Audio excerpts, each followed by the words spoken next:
कुर्बानी हम शाफियों के नज़दीक सुन्नत है और मन्नत मानने से वो वाजिब हो जाती है। वाजिब कुर्बानी के गोश्त के हर एक हिस्सा गुरबा व मसाकीन में देना होगा। वाजिब कुर्बानी के गोश्त में से किसी मालदार को देना नाजायज़ व हराम है। इसी तरह कुर्बानी करने वाले और कुर्बानी करने वाले के अहलो अयाल का भी लेना नाजायज़ व हराम है, अगरचे कुर्बानी करने वाला गरीब हो। वाजिब कुर्बानी के गोश्त को गुरबा व मसाकीन के अलावा में देना गुनाह है। इसी तरह वसीयत के बिना पर मैयत के तरफ से की जाने वाली कुर्बानी के गोश्त को भी गुरबा व मसाकीन में ही देना होगा।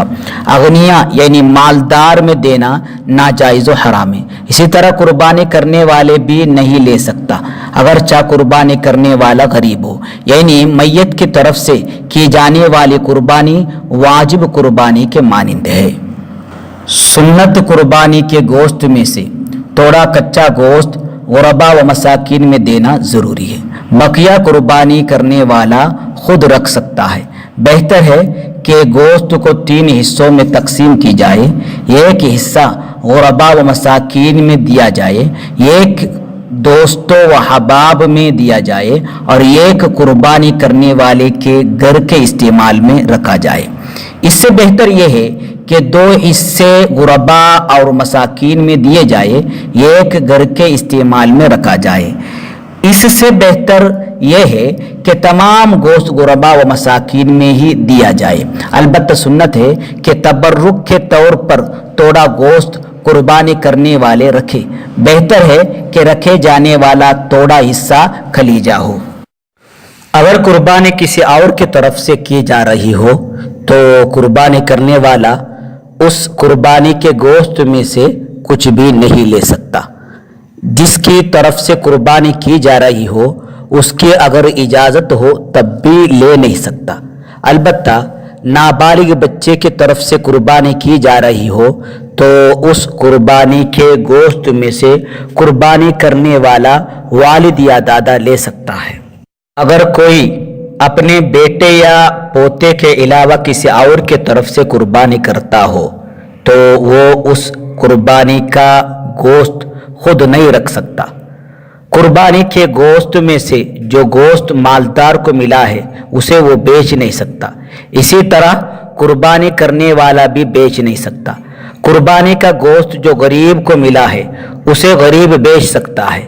वाजिब कुर्बानी का गोश्त भी गरीब बेच सकता है, अगरचे वो गोश्त मालदार को बेचे या कुर्बानी करने वाले को ही बेचे, इसमें कोई हर्ज नहीं।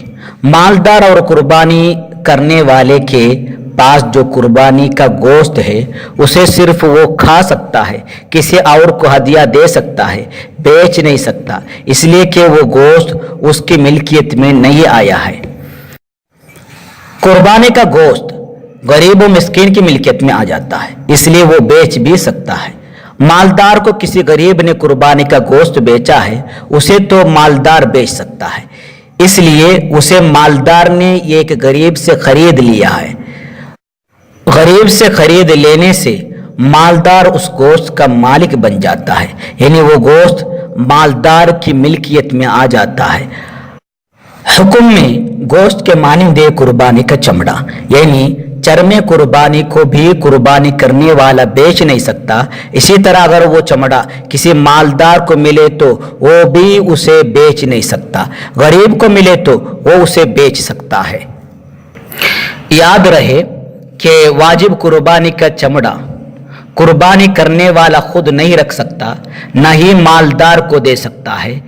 और हिस्से वाली कुर्बानी में इन तमाम बातों का कोई ख़ास ख्याल नहीं रखा जाता। यानी जहाँ गोश्त सब फुकरा में ही जाना चाहिए वह फुकरा में दिया नहीं जाता।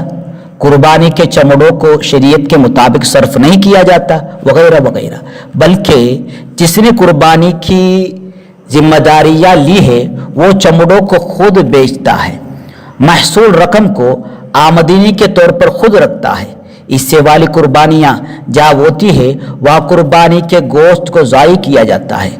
इन सब का जिम्मेदार जितना कुर्बानी की जिम्मेदारी लेने वाला है उतना ही जिम्मेदार वो लोग भी है जिन्होंने ऐसे लोगों के हाथों में कुर्बानी की जिम्मेदारी सौंपी है। अल्लाह ताला हमें हक को हक समझने, उसकी इत्तिबा करने और बातिल को बातिल समझने, उससे बचने की तौफीक अता फरमाए। आमीन बिजाहिन नबील करीम।